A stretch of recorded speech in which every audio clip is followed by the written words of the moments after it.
مشکل سے مشکل ایک دفعہ ایک آدمی کا کوئی فیصلہ کرنا تھا، تو حضرت عمر خلیفۃ المسلمین ہے اور ظاہر ہے بڑی مصروفیت ہے، تو انہوں نے کہا علی، جو مشکل فیصلے ہوتے تھے وہ حضرت علی سے کراتے تھے، چونکہ آپ صلی اللہ علیہ وسلم فرمایا میری امت میں سب سے بڑا قاضی میرے بعد جو ہے وہ علی ہے۔ علی، اللہ اکبر۔ تو یہاں تک فرما دیا کہ علی تمہاری مجھ سے وہی نسبت ہے جو موسیٰ علیہ السلام کی ہارون سے تھی، ہارون سے، واہ، لیکن میرے بعد کوئی نبی نہیں۔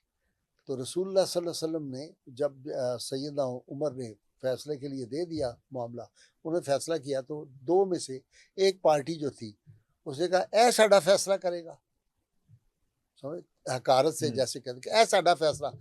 حضرت عمر تو اتنا قد اور اتنی طاقت تھی، انہوں نے آگے بڑے ایسے گریبان سے پکڑ اٹھا لیا، ایسے بندے کو اٹھا بندے کو لیا اٹھا اور لیا۔ پٹک مارا زمین کے اوپر، کہا کہ تم اس بندے کے بارے میں کرتے ہو جس کو رسول اللہ نے فرمایا جس کا میں مولا اس کا اس کا علی علی مولا، مولا، تم نے یہ اللہ، کیسے کہہ دیا؟ تمہیں پتہ نہیں یہ کون ہے؟ علی جو ہے۔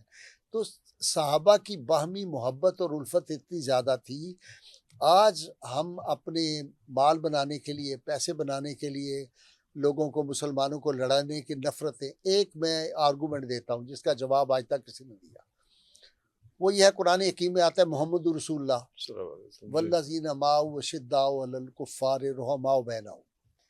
قرآن نے کہہ دیا کہ جو محمد رسول اللہ کے ساتھی ہیں یہ کفار پہ سخت ہے، جب کفر سے مقابلہ ہوتا ہے تو یہ فولادی بن جاتے فرادی ہیں۔ بن جاتے ہیں، وہ حلقہ یاراں، اقبال نے اس کا ترجمہ کیا، وہ حلقہ یاراں تو بریشم کی طرح نرم، رزم حق و باطل ہو تو فولاد ہے مومن۔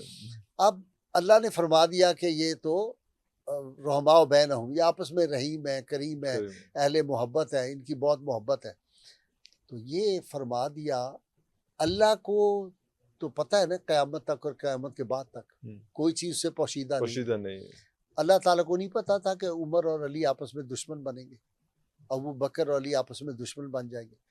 یعنی جب ہم ان کی دشمنی ثابت نعوذ باللہ کرتے ہیں تو ہم قرآن کی نص کا انکار کرتے ہیں، ہم قرآن کو غلط کرتے ہیں کہ اللہ کو پتہ ہی نہیں تھا، اس کو پتہ ہی نہیں چلا، اس نے کہا رحماء بینہم۔ قرآن کی بات قیامت تک اور اللہ کے محبوب کی بات قیامت تک غلط نہیں ہو سکتی، ساری دنیا غلط ہو سکتی ہے، اللہ کا قرآن غلط نہیں ہو سکتا۔ اس لیے ہمارا عقیدہ، ہمارا ایمان ہے کہ صحابہ کی آپس میں بے پناہ محبت اور الفت تھی، جن کے میں نے چند ثبوت دیے ہیں۔ تو اس لیے یہ جو تھا غدیر خم کا جو واقعہ ہے، یہاں پہ اگر کوشش کریں، اس کو صحیح طور پہ پڑھیں، تو آج امت جو ہے وہ متحد ہو سکتی ہے۔